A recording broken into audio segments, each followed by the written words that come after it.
7,97,000 কোটি টাকার বাজেট ঘোষণা, ঘাটতি 2,56,000 কোটি। 3.5 লাখই থাকছে করমুক্ত আয়সীমা। 15% করে কালো টাকা হবে সাদা, বৈধ আয়ে সর্বোচ্চ কর 30%।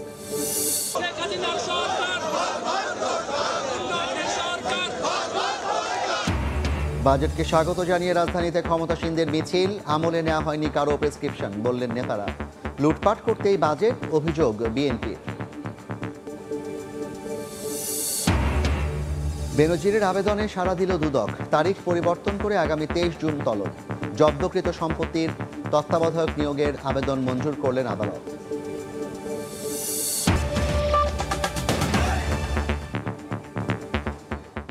জনপদের সময়ের সঙ্গে আছি আমি জাফর সাদিক। শুরুতেই বাজেটের খবর।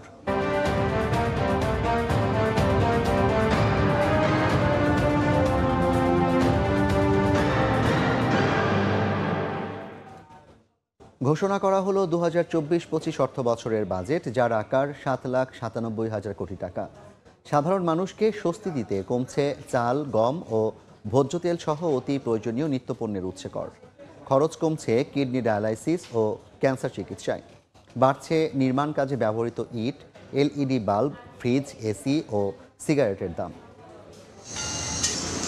থাকার জন্য একটি বাড়ি বানানোর স্বপ্ন দেখছেন? তাহলে শুনুন, আপনার স্বপ্ন পূরণে বাধা হচ্ছে ভ্যাটের খরচ। কারণ প্রস্তাবিত বাজেটে ইটের ওপর কর হার 10% থেকে বাড়িয়ে 20% করার প্রস্তাব করেছেন অর্থমন্ত্রী।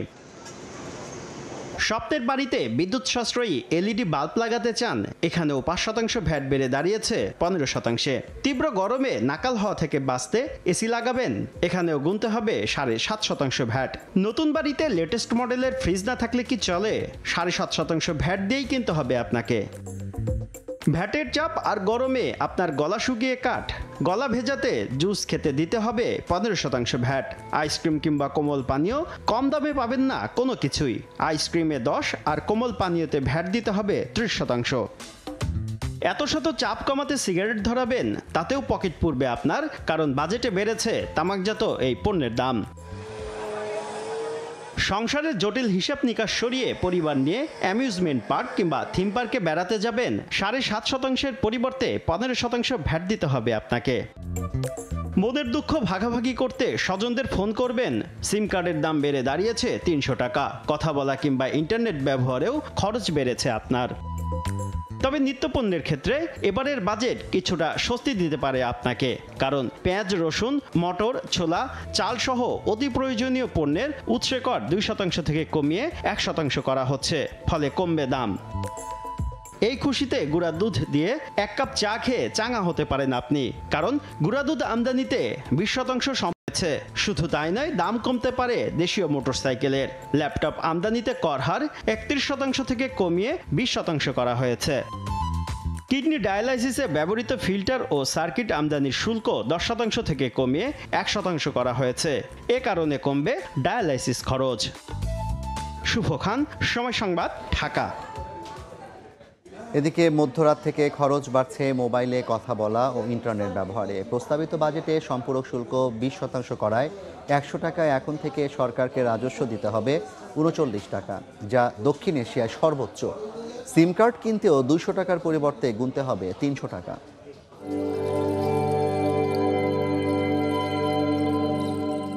মোবাইল তুমি নিয়েছ কেড়ে মধুর ঘুমের স্বাদ, প্যাকেজ অফারের মোড়কে পেতেছ টাকা লুটবার ভাত। মায়ের কাছে বকুনি, বাবার তিরস্কার, মোবাইল তুমি পকেট খালির অবাক আবিষ্কার। ছন্দের সাথে বাস্তবতার ফারাক নেই খুব একটা। পকেটে 10,000 টাকা দিয়ে নির্দিষ্ট মডেলের একটি হ্যান্ডসেট কিনতে মার্কেটে গিয়ে দেখলেন দোকানি তার দাম চাইছে 11,000 টাকা। অবাক হবেন না, কারণ ডলার রেটের কারণে কাঁচামাল আমদানিতে খরচ বেড়েছে, আর তাতেই মডেল ভেদে 500 থেকে 1000 টাকা বাড়তি গুনতে হচ্ছে সাধারণ মানুষকে। 11,000 টাকার মোবাইলে 200 টাকা দামের সিম কার্ড ভরবেন ভাবছেন? এখানেও হতাশ হতে হবে আপনাকে, কারণ সরকার সিম ট্যাক্স নির্ধারণ করেছে 300 টাকা। ফলে শুক্রবার সকাল থেকে নতুন দামে সিম বিক্রি করবে অপারেটররা। 42% আমাদের পেনিট্রেশন বাইরে আছে। প্রান্তিক জনগোষ্ঠীকে যদি আনতে চান, যে ট্যাক্স প্রস্তাবিত করা হয়েছে এটি সম্পূর্ণভাবে অগ্রহণযোগ্য। মোবাইল সিম কার্ড তো কিনলেন, এবার আসি রিচার্জ প্রসঙ্গে। স্বস্তির খবর নেই এখানেও। এতদিন 100 টাকা রিচার্জে 33.25 টাকা শুল্ক দিতেন 19 কোটি সিম কার্ডধারী। তবে এবারের প্রস্তাবিত বাজেটে কথা বলা কিংবা ইন্টারনেট ব্যবহারের ওপর যে কর আরোপ করা হয়েছে তাতে গ্রাহককে গুনতে হবে 39 টাকা। এত উচ্চ কর দিয়েও গর্ব করতে পারেন আপনি, কারণ পাকিস্তানকে টপকে দক্ষিণ এশিয়ায় সর্বোচ্চ কর প্রদানের রেকর্ড বাংলাদেশের দখলে। রাত্রে 00 আওয়ার থেকেই ইমপ্লিমেন্ট করব। কালকে থেকে যখন আমাদের কাস্টমাররা সার্ভিস ইউজ করবেন, তারা নতুন রেটেই আমাদের সার্ভিসগুলো পাবেন। অবশ্য ঋণ করে ঘি খাওয়ার ব্যবস্থা করেছে সরকার, কারণ ল্যাপটপ আমদানিতে শুল্ক হার 31% থেকে নামিয়ে আনা হয়েছে 20%। মোবাইল ব্যবহারের সম্পূরক শুল্ক 20% হওয়ায় টক টাইম ও ইন্টারনেট ব্যবহার থেকে বছরে 1,500 কোটি টাকা বাড়তি রাজস্ব পাবে সরকার। শুভ খান, সময় সংবাদ, ঢাকা। বাজেট নিয়ে বিস্তারিত আলোচনার জন্য স্টুডিওতে আছেন সহকর্মী জিন্নাত আরা যশোয়া। যশোয়া, আপনাকে স্বাগত জানাচ্ছি। ধন্যবাদ জাফর। যশোয়া, ইতিহাসে সর্ববৃহৎ বাজেট, গতবারের চেয়েও বেশ অনেকখানি বাজেটের পরিমাণ বেড়েছে, যদিও বাড়ার হার তুলনামূলকভাবে খানিকটা কমেছে। একটু আমাদেরকে জানাবেন যে বাজেটের যে আকার সেটি আসলে কি পরিমাণ বাড়লো এবং সেখানে কি কি আছে? ধন্যবাদ জাফর। যেমনটা আপনি আসলে বলেই দিলেন যে ইতিহাসের সর্ববৃহৎ বাজেট। গেল কয়েক অর্থ বছরের দিকে যদি আমরা একটু চোখ রাখি, প্রতি বছরই কিন্তু সর্ববৃহৎ বাজেটই ছিল, কারণ ক্রমান্বয়ে প্রতি বছরই কিন্তু বাজেটের আকার বেড়েই চলেছে। এবং এই বছরের বাজেটের আকার আপনি যেমনটা বললেন যে বেড়েছে, এবং সেক্ষেত্রে আমরা যদি বলি এই বছর বাজেটের আকার ধরা হয়েছে 7,97,000 কোটি টাকা, যা গত অর্থ বছরের তুলনায় প্রায় 36,000 কোটি টাকার বেশি এবার। এবং জিডিপি প্রবৃদ্ধি, এক্ষেত্রে কিন্তু সরকার জিডিপি প্রবৃদ্ধির লক্ষ্যমাত্রা অনেকটাই কমিয়ে এনেছে। সেটি নির্ধারণ করা হয়েছে 6.75%, অর্থাৎ অর্থনৈতিক এই বাস্তবতাকে মাথায় রেখেই আসলে বাস্তবিকভাবেই জিডিপি প্রবৃদ্ধির লক্ষ্যমাত্রা সরকার নির্ধারণ করেছে। এবং এক্ষেত্রে মূল্যস্ফীতির লক্ষ্যমাত্রাটা সরকার একটু বাড়িয়েছে 6 থেকে 2023-24 অর্থ বছরের 2024-25 অর্থ বছরে করা হয়েছে 6.5%। এই যে এত বড় বাজেট, এটার অর্থ সংস্থান কোত্থেকে করবে সরকার? একদম। বাজেটের কথা যখন আমাদের বলতে হয়, বাজেট ঘাটতির কথাটাও কিন্তু আমাদের বলতে হয়। বাজেট ঘাটতির দিকে যদি আমরা একটু চোখ রাখি, এবছর 2024-25 অর্থ বছরের জন্য বাজেট ঘাটতি ধরা হয়েছে 2,56,000 কোটি টাকা, যা মোট জিডিপির 4.6%, অর্থাৎ বড় ধরনের ঘাটতি কিন্তু একটি রয়ে যাচ্ছে। এবং আপনি যেমনটা জানেন জাফর, যে সবসময় কিন্তু বাজেট ঘাটতি মেটানোর জন্য সরকার বৈদেশিক এবং অভ্যন্তরীণ এই দুইটি খাত থেকেই কিন্তু অর্থ সংগ্রহ করার চেষ্টা করে। এবং সেই লক্ষ্যমাত্রা যদি আমরা দেখি, এবার বৈদেশিক উৎস থেকে বাজেট ঘাটতি মেটানোর জন্য অর্থ সংগ্রহের যে পরিমাণ রয়েছে তা হচ্ছে 95,100 কোটি টাকা। এবং অভ্যন্তরীণ যে বিভিন্ন উৎস আছে, যেমন সঞ্চয়পত্র, বন্ড থেকে শুরু করে বিভিন্ন ব্যাংক থেকে, সেই পরিমাণটা হচ্ছে 1,60,900 কোটি টাকা। এই খাত থেকে কিন্তু বাজেট ঘাটতি মেটানোর সরকার আসলে চেষ্টা করবে। এই যে বাজেট যেটা নির্ধারণ করা হলো কিংবা যে বাজেটটি আমরা দেখতে পাচ্ছি, এগুলো কোন কোন খাতে ব্যয় করার লক্ষ্যমাত্রা? বেশ ভালো একটি প্রশ্ন করেছেন যে বাজেটের আসলে আমাদের প্রশ্নই থাকে যে বাজেট তো জানলাম, কিন্তু আসলে এই বাজেটের ব্যয়টা কোথায় হচ্ছে, কেন বাজেটটা দিতে হচ্ছে। এবং এই বিষয়টি যদি আমরা একটু দেখাতে চাই স্পষ্ট করে, আমরা প্রথমেই যদি বলি বৈদেশিক ঋণের সুদ বাবদ আমাদের ব্যয় করতে হবে 20,500 কোটি টাকায়, এবং অভ্যন্তরীণ ঋণের সুদ বাবদ আমাদের ব্যয় করতে হবে 93,000 কোটি টাকা। এখানে আসলে খুব বড় একটি পরিমাণ ব্যয় হয়ে যাবে অভ্যন্তরীণ ঋণের সুদ মেটাতে গিয়ে। এবং কাজের বিনিময়ে খাদ্য কর্মসূচি, যে সরকারের একটি বড় কর্মসূচি অসহায় কিংবা নিম্ন আয়ের মানুষদেরকে এগিয়ে নিয়ে যাওয়ার জন্য, সেখানে আমাদের ব্যয় হচ্ছে বাজেটের টাকা 2,884 কোটি টাকা। মূলত এই মোটা দাগে এই খাতে আসলে বাজেটের টাকা ব্যয় করা হবে। তাহলে দেখতে পাচ্ছি মোটামুটি বাজেটের কিন্তু একটা বড় অংশ, প্রায় 1,13,000 কোটি টাকার ও 15,000 কোটি টাকার মতো কিন্তু আমাদের ঋণের সুদ মেটাতে কিন্তু ব্যয় হয়ে যাচ্ছে। তাহলে বাকি যে টাকাগুলো থাকছে সেগুলোতে সবচেয়ে বেশি বরাদ্দ দেওয়া হয়েছে কোথায়? আমি যদি আপনাকে আরো একটি বিষয় বলি, যে এবছর যে 10টি মন্ত্রণালয়ের সবচেয়ে বেশি বরাদ্দ দেওয়া হয়েছে, আমরা এই বিষয়ে কিন্তু আসলে সকাল থেকে আমরা আলোচনা করেছি যে সব থেকে সড়ক এবং যোগাযোগ পরিবহন খাতে সব থেকে বেশি বরাদ্দ দেওয়া হয়েছে এবছর। এবং এই বিষয়টা যদি আমরা আসলে টানি, তাহলে বলতেই হবে যে আমাদের সড়ক ও যোগাযোগ পরিবহন খাতে যেই বরাদ্দের কথাটা যদি বলি, এবং গত অর্থ বছর বা গেল কয়েক বছর ধরে যদি দেখি, উন্নয়ন কিন্তু আসলে স্পষ্ট, উন্নয়ন অস্বীকার করার দায় নেই। যোগাযোগ খাতে বরাদ্দ বেশি বলা হলেও গত বছরের তুলনায় কিন্তু এবার প্রায় 5,000 কোটি টাকা যোগাযোগ খাতে বরাদ্দ কম হয়েছে। তারপরও একদম একদম ঠিক। আবার আরো একটা বিষয় কিন্তু আমরা যদি দেখি সামাজিক নিরাপত্তা খাত, যেটি অনুন্নয়ন খাত বলা হয় যেমন সরকারের, যেখানে বলা হয় যে আসলে এই টাকাটার থেকে কোনো রিটার্ন আসার সুযোগ নেই। এই টাকাটা সরকার দিচ্ছে সমাজের কিংবা রাষ্ট্রের অসহায় মানুষদেরকে পিছিয়ে পড়ার জন্য এবং যাদেরকে এগিয়ে নিয়ে যাওয়ার জন্য নিম্ন আয়ের। যেমন আমরা যদি দেখি মাথা পিছু আয়ের বৈষম্য আমাদের প্রকট, তো সেই ফারাকটা কিছুটা দূর করার জন্য এখানে দেয় এবং সেই ক্ষেত্রে আসলে উন্নয়ন ব্যয় থেকে যদি কমিয়ে কিছুটা অনুন্নয়ন খাতে দেওয়া যায় আসলে কিন্তু সেখানে ক্ষতি তার মানে দেখছেন না মোটামুটি বলা বিশ্লেষকরা। যায় যে অর্থমন্ত্রী এবার বাজেটের যে শিরোনাম নির্ধারণ করেছেন যে উন্নত বাংলাদেশের বিনির্মাণের লক্ষ্যে, সেদিক থেকে নিম্নবিত্ত কিংবা যারা কিনা তুলনামূলকভাবে অসচ্ছল তাদেরকে একদম, ফোকাস আমরা করে এবার যেমনটা বাজেটটা বলেছি করা যে হয়েছে। মূল্যস্ফীতিকে লাগাম টেনে ধরাই কিন্তু এবারের বাজেটের মূল চ্যালেঞ্জ ছিল এবং সেক্ষেত্রে আমরা দেখেছি নিত্য প্রয়োজনীয় বিভিন্ন জিনিসের দাম কিন্তু কমানোর চেষ্টা হয়েছে। অনেক ধন্যবাদ সেক্ষেত্রে আপনাকে বলাই যায় দর্শক, আমরা আপনার কাছ জনবান্ধব থেকে হয়েছে। পরবর্তীতে আবার হয়তো বিস্তারিত ধন্যবাদ তথ্য জাফর জানতে পারবো। আপনাকে। আমাদের সঙ্গে যুক্ত ছিলেন সহকর্মী জিনাতারা যশোয়া, জানাচ্ছিলেন বাজেট নিয়ে বিস্তারিত তথ্য। বিনা প্রশ্নে কালো টাকা সাদা করার সুযোগ দিয়ে বাজেট উপস্থাপন করলেন অর্থমন্ত্রী, যেখানে অসৎ ব্যক্তিরা মাত্র 15% কর দিয়েই পার পাবেন, সেখানে সর্বোচ্চ 30% পর্যন্ত কর দিতে হবে বৈধ পথে উপার্জনকারীদের। এমন বৈষম্য নিয়ে প্রশ্ন তুলেছেন অর্থনীতিবিদরা। একই প্রশ্ন সাধারণ মানুষেরও। আবুল হাসান মাহমুদ আলী অর্থমন্ত্রী। 7,97,000 কোটি টাকার যে বিশাল বাজেট উত্থাপন করা হলো জাতীয় সংসদে, সেখানে বিশাল অঙ্কের ব্যয়ের যোগান দিতে এনবিআর এর ঘাড়ে পড়ে 4,80,000 কোটি টাকার রাজস্ব। এই রাজস্ব সংগ্রহে উঠে পড়ে লাগতে হবে সংস্থাটিকে। করমুক্ত আয়ের সীমা অপরিবর্তিত রেখে বাড়ানো হয়েছে ব্যক্তি আয়ের করের সীমা। 5,41,000 কোটি টাকা সাধারণ মানুষের ঘাম ছুটিয়ে অবৈধ সম্পদের মালিকদের সুযোগ দিলেন অর্থমন্ত্রী।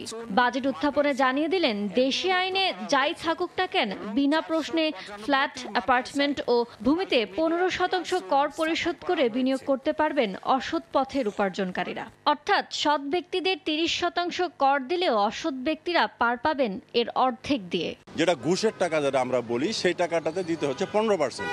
তা আমি 15% দিয়ে সমস্যাটা কি? আমি 100 টাকা ঘুষ খেলাম, 55 টাকা দিয়ে দিলাম, তাইলে আর লাভ হলো কি আমার? এটা ভাই নিঃসন্দেহে অযৌক্তিক বিষয়। এ তারা সুযোগ করে দিচ্ছে আমাদেরকে যে আসো তুমি 5 কোটি টাকা বানাও, তার মধ্যে আমার 30 লাখ টাকা দিয়ে সাদা করে নাও। বিনা প্রশ্নে কালো টাকা সাদার এই সুযোগে আরো বেপরোয়া হয়ে উঠতে পারেন অসৎ ব্যক্তিরা, এমন শঙ্কা অর্থনীতিবিদদের। এটা থাকা মানে হচ্ছে যারা আসলে সৎ করদাতা আছেন তারা নিরুৎসাহিত হন। এর আগে 2020-21 অর্থ বছরে 10% কর দিয়ে 20,500 কোটি টাকা বৈধ করা হয়। সে বছর সর্বোচ্চ পরিমাণ কালো টাকা সাদা করায় 2,064 কোটি টাকা রাজস্ব পায় এনবিআর। 2 বছর বিরতি দিয়ে আবারও সেই সুযোগ দিল সরকার। তাতে দেখার বিষয় কত টাকা রাজস্ব পায় এনবিআর। ইয়ানুর শিফাত, সময় সংবাদ, ঢাকা। সময়ে গণমুখী ও বাস্তবসম্মত বাজেট হয়েছে বলে মন্তব্য করেছেন সড়ক পরিবহন ও সেতুমন্ত্রী ওবায়দুল কাদের। বাজেটটি কারো প্রেসক্রিপশন মেনে প্রণয়ন করা হয়নি বলেও মন্তব্য করেন তিনি। তবে একে গতানুগতিক বাজেট উল্লেখ করে দেশে অর্থনৈতিক সংকট দেখা দেওয়ার আশঙ্কা প্রকাশ করেছেন সংসদের বিরোধী দলীয় নেতা জিএম কাদের। সংকটে বাস্তবসম্মত গণমুখী আমরা আমাদের বাজেট এই সরকারই করেছি, এখানে কোনো প্রেসক্রিপশনে চলার লোক ভালোভাবে করা হয়েছে, কোথাও কোথাও কিন্তু কামানো হয়েছে। তো এখন দেখতে হবে আমাদের টোটাল বাজেটের ব্যবসায়ীদের উপরে কি রকম ইম্প্যাক্ট করবে। বাট ওভারঅল জেনারেলি আমি মনে করি বাজেটটা ভালো হয়েছে। আমার কাছে একেবারে গতানুগতিক বাজেট মনে হয়েছে। আমি বিশেষত্ব কোনো কিছু পাইনি। আমার ধারণা এই বাজেট উত্তর বাংলাদেশ একটা বড় ধরনের অর্থনৈতিক সংকটের মুখোমুখি হতে পারে। সারা বিশ্বের যে বৈশ্বিক অবস্থা, অর্থনৈতিক অবস্থা, সেই অনুপাতে এই বাজেট তো অবশ্যই একটা চ্যালেঞ্জিং বাজেট। যে বাজেট আজকে অনেকের কাছে হয়তো মনে হবে এটা পরিপূর্ণ করা কষ্টসাধ্য, তবে আমি বিশ্বাস করি আল্লাহ রাব্বুল আলামিন যদি ওনাকে হায়াত দান করেন, ইনশাল্লাহ এই বাজেট পরিপূর্ণ হয়েও আমরা সামনেতে আরো ভালো জিনিস পাবো। প্রস্তাবিত বাজেটকে লুটেরাদের বাজেট আখ্যা দিয়ে বিএনপি মহাসচিব মির্জা ফখরুল ইসলাম আলমগীর অভিযোগ করেছেন, লুটপাট করতেই এই বাজেট দেওয়া হয়েছে। এটি শুধু গণবিরোধী নয়, দেশবিরোধী বাজেট বলেও মন্তব্য করেছেন তিনি। সরকার লুটেরাতে পরিণত হয়েছে, তো লুটেরাদের বাজেট হবে কি জন্য? লুট করার জন্য। তো এটাই আমি দেখতে পাচ্ছি যে আবার একটা নতুন করে লুট করার পরিকল্পনা করা হয়েছে।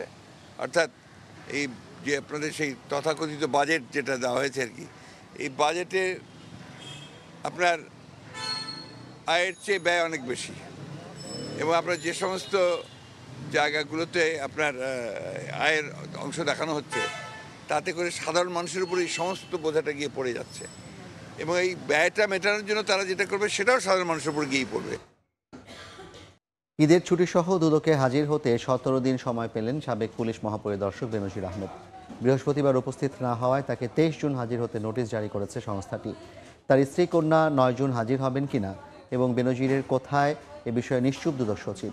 এদিকে বেনজিরের 621 বিঘা সম্পত্তি রক্ষণাবেক্ষণের জন্য তত্ত্বাবধায়ক নিয়োগের আদেশ দিয়েছেন আদালত।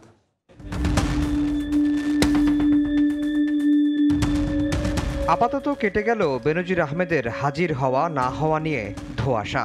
বেনজির চেয়েছিলেন 15 দিন, ঈদের ছুটি সহ তাকে দেয়া হয়েছে 17 দিনের সময়। দুদকের মুখোমুখি হতে পরবর্তী দিন ধার্য করা হয়েছে 23 জুন। অনেক সময় যখন কোনো ব্যক্তি উপস্থিত না হন, এটি কিন্তু পরবর্তী একটি তারিখ নির্ধারণ করে দেওয়া হয়। বেনজির সময় পেলেও তার স্ত্রী ও মেয়ের হাজিরা নিয়ে ধোঁয়াশা এখনো কাটেনি। রোববার তারা হাজির হবেন নাকি সময় চেয়েছেন এ বিষয়ে নিশ্চুপ দুদক। 9 তারিখ আসুক, এখনো তো বাকি আছে 2 দিন, দেখা যায়। এদিকে ঢাকার আদালতে বেনজির আহমেদের 621 বিঘা যে জব্দকৃত সম্পত্তি তার রক্ষণাবেক্ষণের জন্য তত্ত্বাবধায়ক নিয়োগের আদেশ দিয়েছেন আদালত। এই 621 বিঘার মধ্যে বেনজির আহমেদের স্ত্রীর নামেই 521 বিঘা, বাকি 100 বিঘা বেনজির আহমেদ ও তার 3 কন্যার নামে। শুধুমাত্র গুলশানের 4টি ফ্ল্যাটের রক্ষণাবেক্ষণের জন্য তত্ত্বাবধায়ক নিয়োগের ব্যাপারে কোনো আদেশ দেওয়া হয়নি। বিষয়টি নিশ্চিত করেছেন দুদকের আইনজীবী। ওনার গুলশানের যে 4টা ফ্ল্যাট আছে, এটার বর্তমান ডিটেলস অবস্থান জানার জন্য বলছে। এই কারণে এই অংশটুকু বাদ দিয়ে বাকি যত সম্পত্তি, স্থাবর সম্পত্তি ক্রয় করা হয়েছিল সমস্ত সম্পত্তির উপরে রিসিভার নিয়োগ করছে। আইন শৃঙ্খলা বাহিনীর সর্বোচ্চ পদে থেকে এর আগে কেউ এতটা বেপরোয়াভাবে সম্পদ অর্জন করেছেন এমন তথ্য নেই কারো কাছে। আফজাল হোসেন, সময় সংবাদ, ঢাকা। দেখছেন জনপদের সময়। গাইবান্ধার পলাশবাড়ী উপজেলা খাদ্য গোদাম থেকে প্রায় 200 মেট্রিক টন চাল ও গম উধাও হওয়ার ঘটনা ঘটেছে। কর্তৃপক্ষের নজরে আসার পর থেকে পলাতক গুদামের ভারপ্রাপ্ত কর্মকর্তা আব্দুল্লাহ আল মামুন সিদ্দিকী। গত 19 মে পলাশবাড়ী উপজেলা খাদ্য গোদামের ভারপ্রাপ্ত কর্মকর্তা আব্দুল্লাহ আল মামুন সিদ্দিকীকে সিলেটে বদলি করা হয়। তার জায়গায় অতিরিক্ত দায়িত্ব দেওয়া হয় সদর উপজেলা খাদ্য গোদামের ভারপ্রাপ্ত কর্মকর্তা সাইদ হাসানকে। কিন্তু বদলি আদেশ পাওয়ার পরও সিদ্দিকী দায়িত্ব হস্তান্তর নিয়ে কালক্ষেপণ শুরু করেন। এই অবস্থায় কর্তৃপক্ষের সন্দেহ হলে সহকারী খাদ্য নিয়ন্ত্রক সাকিব রেজওয়ানকে প্রধান করে গত 22 মে 5 সদস্যের কমিটি গঠন করেন জেলা খাদ্য নিয়ন্ত্রক। কমিটি খাদ্য গোদাম পরিদর্শন করে 131 মেট্রিক টন চাল, 68 মেট্রিক টন গম ও 34,926টি খালি বস্তা উধাও দেখতে পান। অবস্থা বুঝতে পেরে পালিয়ে যান অভিযুক্ত আব্দুল্লাহ আল মামুন সিদ্দিকী। এই ছিল জনপদের সময়। রাতের সময়ের সঙ্গে থাকবেন সহকর্মী সজল মিত্র রিচার্ড। ধন্যবাদ জাফর আপনাকে। রাতের সময় নিয়ে ফিরছি কিছুক্ষণ পর, সঙ্গেই থাকুন সময়ের।